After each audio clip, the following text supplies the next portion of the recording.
ഞാൻ മുണ്ടക്കയം ശ്രീറാം ഫൈനാൻസിൽ നിന്ന് എൻ്റെ ഒരു സുഹൃത്തിന് വേണ്ടി 2 കൊല്ലം മുമ്പ് വാഹനത്തിൻ്റെതിന് വേണ്ടി ലോൺ എടുക്കുന്നതിന് വേണ്ടി ജാമ്യം നിന്നിട്ടുള്ളതായിരുന്നു. അത് ആ loan. Hi guys, welcome back to new video. എല്ലാവർക്കും പുതിയൊരു വീഡിയോയിലേക്ക് സ്വാഗതം. ഈ ഒരു വീഡിയോ നിങ്ങൾ മാക്സിമം ലൈക്ക് അടിച്ചും കമൻറ്റ് ചെയ്തും കാണുവാനായിട്ട് ശ്രമിക്കുക. കാരണം മറ്റൊന്നുമല്ല, നമ്മുടെ കേരളത്തിൽ നടന്നുകൊണ്ടിരിക്കുന്ന ഒരു തട്ടിപ്പിനെ കുറിച്ചാണ് ഞാൻ ഈ ഒരു വീഡിയോയിൽ പറയാൻ പോകുന്നത്. കഴിവതും നിങ്ങളെല്ലാവരും നിങ്ങളുടെ സിബിൽ സ്കോർ ഒന്ന് ചെക്ക് ചെയ്യുക. അതിനുശേഷം നിങ്ങളുടെ പേരിൽ ആരെങ്കിലും വ്യാജ ലോണുകൾ എടുത്തിട്ടുണ്ടോ എന്ന് കൃത്യമായിട്ട് പരിശോധിച്ച് ഉറപ്പുവരുത്തുക. ഇല്ലെങ്കിൽ നാളെ അത് പലതരത്തിലുള്ള കോംപ്ലിക്കേഷൻസിനും ഇടവരുത്തും. ഇപ്പോൾ നമ്മുടെ സംസ്ഥാനത്ത് കഴിഞ്ഞ കുറച്ച് ദിവസമായിട്ട് ചർച്ച ചെയ്തുകൊണ്ടിരിക്കുന്ന ഒരു ടോപ്പിക്കാണ് ശ്രീറാം ഫൈനാൻസുമായി ബന്ധപ്പെട്ട വായ്പാ തട്ടിപ്പ്. അതായത് ആ ഒരു സ്ഥാപനത്തിൽ നിന്ന് വായ്പ എടുക്കുന്ന ആളുകൾക്ക് വേണ്ടിയിട്ട് ജാമ്യം നിന്ന ആളുകളുടെ പേരിൽ ആ ഒരു സ്ഥാപനം തന്നെ വൻ തുക വായ്പകൾ എടുത്തിട്ടുണ്ട് എന്നുള്ളൊരു കാര്യം പുറത്തേക്ക് വന്നിട്ടുണ്ട്. ഇതുമായി ബന്ധപ്പെട്ട് കേരളത്തിലുടനീളം ഈ ഒരു സ്ഥാപനത്തിനെതിരെ കേസ് വന്നുകൊണ്ടിരിക്കുകയാണ്. എന്തായാലും നമുക്ക് മുണ്ടക്കയത്തു നിന്ന് വന്നിരിക്കുന്ന വാർത്ത ഒന്ന് കണ്ടു നോക്കാം. ഞാൻ മുണ്ടക്കയം ശ്രീറാം ഫൈനാൻസിൽ നിന്ന് എൻ്റെ ഒരു സുഹൃത്തിന് വേണ്ടി 2 കൊല്ലം മുമ്പ് വാഹനത്തിൻ്റെതിന് വേണ്ടി ലോൺ എടുക്കുന്നതിന് വേണ്ടി ജാമ്യം നിന്നിട്ടുള്ളതായിരുന്നു. അത് ആ ലോണ് അദ്ദേഹം അടയ്ക്കുകയും ചെയ്തുകൊണ്ടിരുന്നതാണ്.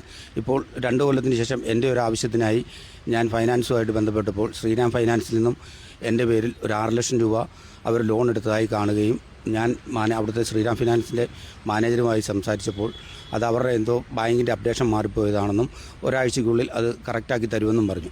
എന്നാൽ ഇപ്പോൾ 2 ആഴ്ചയായിട്ടും അത് ശരിയാകാതെ വന്നപ്പോൾ ഞാൻ വീണ്ടും മാനേജരെ കണ്ട് ചോദിച്ചപ്പോൾ അവർ വീണ്ടും അവധി നീട്ടി പറയുകയാണ് ഉണ്ടാകുന്നത്. ഇത് ഞാൻ എടുത്തിട്ടുള്ളതോ ഒന്നുമല്ല, അത് ശ്രീറാം ഫൈനാൻസുകാർ അവർ സ്വന്തമായിട്ട് എടുത്തിട്ടുള്ളതാണ്. എൻ്റെ പേരിൽ 6 ലക്ഷം രൂപയാണ് ഇവരെടുത്തിട്ടുള്ളത്. അതിന് ഞാനിപ്പോൾ മുണ്ടക്കയം പോലീസ് സ്റ്റേഷനിൽ പരാതി നൽകിയിട്ടുണ്ട്. ഇദ്ദേഹത്തിന്റെ പേര് അജേഷ് ജയചന്ദ്രൻ എന്നാണ്. മുണ്ടക്കയം വാർത്താനം സ്വദേശിയാണ്.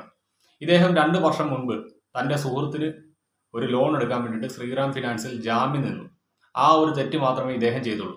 അതിനുശേഷം ആ ഒരു സുഹൃത്ത് കൃത്യമായിട്ട് ഈ പറയുന്ന ലോൺ അടച്ചുകൊണ്ടിരിക്കുന്ന പശ്ചാത്തലത്തിൽ ഇദ്ദേഹത്തിന് ഒരു ഫിനാൻഷ്യൽ ആവശ്യം വന്നു. അങ്ങനെ ഇദ്ദേഹം ഒരു ലോണിന് വേണ്ടിയിട്ട് അപ്ലൈ ചെയ്തപ്പോഴാണ് ഇദ്ദേഹത്തിന്റെ സിബിൽ സ്കോർ ചെക്ക് ചെയ്യുന്നത്. അപ്പോഴാണ് മനസ്സിലാകുന്നത് ഈ ഒരു ശ്രീറാം ഫിനാൻസ് എന്ന സ്ഥാപനം ഇദ്ദേഹത്തിന്റെ പേരിൽ 6 ലക്ഷം രൂപയുടെ ലോൺ പാസ്സാക്കിയിട്ടുണ്ടെന്ന്. ഇത്തരത്തിലുള്ള ആരോപണം കേരളത്തിൽ ഉടനീളം ഈ ഒരു സ്ഥാപനത്തിനെതിരെ ഉയർന്നു വന്നുകൊണ്ടിരിക്കുകയാണ്. അതുകൊണ്ട് തന്നെ മാക്സിമം ആളുകൾ നിങ്ങളുടെ എല്ലാവരുടെയും സിബിൽ സ്കോർ ഒന്ന് ചെക്ക് ചെയ്യുക.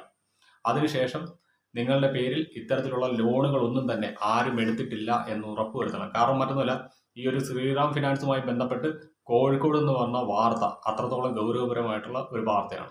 ശ്രീറാം ഫിനാൻസിനെതിരെ കോഴിക്കോട്ടും വായ്പാ തട്ടിപ്പ് പരാതി. കുറ്റ്യാടി മുക്കം ശാഖകൾക്കെതിരെയാണ് പരാതിയും പ്രതിഷേധവും ഉയർന്നത്. ഇടപാടുകൾ അറിയാതെ ലക്ഷക്കണക്കിന് രൂപയുടെ അധിക വായ്പ അനുവദിച്ച് തട്ടിപ്പ് നടത്തിയെന്നതാണ് പരാതി. എടുക്കാത്ത വായ്പയുടെ തിരിച്ചടവ് ബാധ്യതയും സിബിൽ സ്കോറും ഇടിവും നേരിടേണ്ടി വന്നതോടെയാണ് ഇടപാടുകാർ രംഗത്തു വന്നത്. കഴിഞ്ഞ ദിവസം കൽപ്പറ്റ ശാഖയ്ക്കെതിരെയും സമാനമായ പരാതി ഉയർന്നിരുന്നു. ശ്രീറാം ഫിനാൻസിന്റെ മുക്കം കുറ്റ്യാടി ശാഖകൾക്കെതിരെയാണ് വ്യാപകമായ വായ്പാ തട്ടിപ്പ് പരാതി ഉയർന്നത്. സ്ഥാപനത്തിൽ നിന്ന് നേരത്തെ വായ്പയെടുത്ത് കൃത്യമായി തിരിച്ചടക്കുന്നവരാണ് പരാതിയുമായി രംഗത്തെത്തിയത്. തങ്ങൾ അറിയാതെയാണ് തങ്ങളുടെ പേരിൽ അധിക വായ്പകൾ അനുവദിച്ചതെന്നാണ് ഇവരുടെ ആരോപണം. 1 ലക്ഷം മുതൽ 6 ലക്ഷം രൂപ വരെയുള്ള വായ്പകളാണ് പലരുടെയും അക്കൗണ്ടിൽ കണ്ടെത്തിയത്. എടുക്കാത്ത വായ്പകൾ അക്കൗണ്ടിൽ രേഖപ്പെടുത്തിയതോടെ പലരുടെയും സിബിൽ സ്കോർ ഇടിഞ്ഞു. ഇതോടെ പുതിയ വായ്പകളടക്കം സാമ്പത്തിക ഇടപാടുകളും തടസ്സപ്പെട്ടു. സ്ഥാപനത്തിന്റെ ഭാഗത്തുനിന്ന് ഗുരുതര സാമ്പത്തിക ക്രമക്കേടാണ് ഉണ്ടായതെന്നാണ് പരാതിക്കാർ പറയുന്നത്. വേറൊരു ലോണിന്റെ ആവശ്യത്തിന് വേണ്ടി കേരളത്തിലുടനീളം ഈ ഒരു സ്ഥാപനത്തിനെതിരെ ഇത്തരത്തിലുള്ള പരാതികൾ വന്നുകൊണ്ടിരിക്കുകയാണ്. ഈ ഒരു സ്ഥാപനം പൊളിഞ്ഞു എന്നാണ് ഇതിൽ നിന്ന് മനസ്സിലാകുന്നത്. അതായത് ഈ ഒരു സ്ഥാപനത്തിന്റെ പേരിൽ ധാരാളം സാമ്പത്തിക ക്രമക്കേടുകൾ നടന്നുകൊണ്ടിരിക്കുകയാണ്. ആളുകൾ അറിയാതെ അവരുടെ പേരിൽ ഈ ഒരു സ്ഥാപനത്തിൽ വൻ രീതിയിൽ ലോൺ അനുവദിക്കുന്നുണ്ട്. ഈ ഒരു ലോൺ തട്ടിയെടുക്കുന്നത് ആരാണെന്നൊന്നും വ്യക്തമായിട്ട് ഇതുവരെ മനസ്സിലായിട്ടില്ല. സോ ഗൈസ്, നിങ്ങളെല്ലാവരും ഈ ഒരു വീഡിയോ മാക്സിമം ആളുകളിലേക്ക് എത്തിക്കുക. അതേപോലെ തന്നെ നിങ്ങളുടെ എല്ലാ സിബിൽ സ്കോർ ഒന്ന് ചെക്ക് ചെയ്യുക. ചെക്ക് ചെയ്തിട്ട് നിങ്ങളുടെ പേരിൽ ഇത്തരത്തിലുള്ള ലോൺ ഒന്നും ഇല്ല എന്ന് ഉറപ്പാക്കേണ്ട ഉത്തരവാദിത്വം നിങ്ങളുടേത് മാത്രമാണ്. അഥവാ നിങ്ങളുടെ പേരിൽ ലോൺ ഉണ്ടെങ്കിൽ ആ ഒരു ലോൺ ഇഷ്യൂ ചെയ്ത സ്ഥാപനത്തിൽ ചെന്ന് ഈ ഒരു ലോൺ തങ്ങൾ എടുത്തിട്ടില്ല എന്നുള്ള കാര്യം നിങ്ങൾ ഡീറ്റെയിൽ ആയിട്ട് പറഞ്ഞ് അവരെ ബോധിപ്പിക്കുക. അതിനുശേഷവും അവർ ഈ ഒരു കാര്യം ക്ലിയർ ചെയ്ത് തരാണ്ട് തയ്യാറായില്ല എന്നുണ്ടെങ്കിൽ ഡയറക്റ്റ് ലീഗലായിട്ട് പരാതിയും മറ്റു കാര്യങ്ങളായിട്ട് മുന്നോട്ട് പോകുക. അല്ലാതെ ഇതേപോലെ വെയിറ്റ് ചെയ്ത് നിൽക്കരുത്. എന്നാലും നമ്മുടെ വീഡിയോ ഇത്രേ ഉള്ളൂ. ഈ ഒരു വിഷയം കണ്ടപ്പോൾ ഞാൻ ചെയ്തു എന്ന് മാത്രമേ ഉള്ളൂ.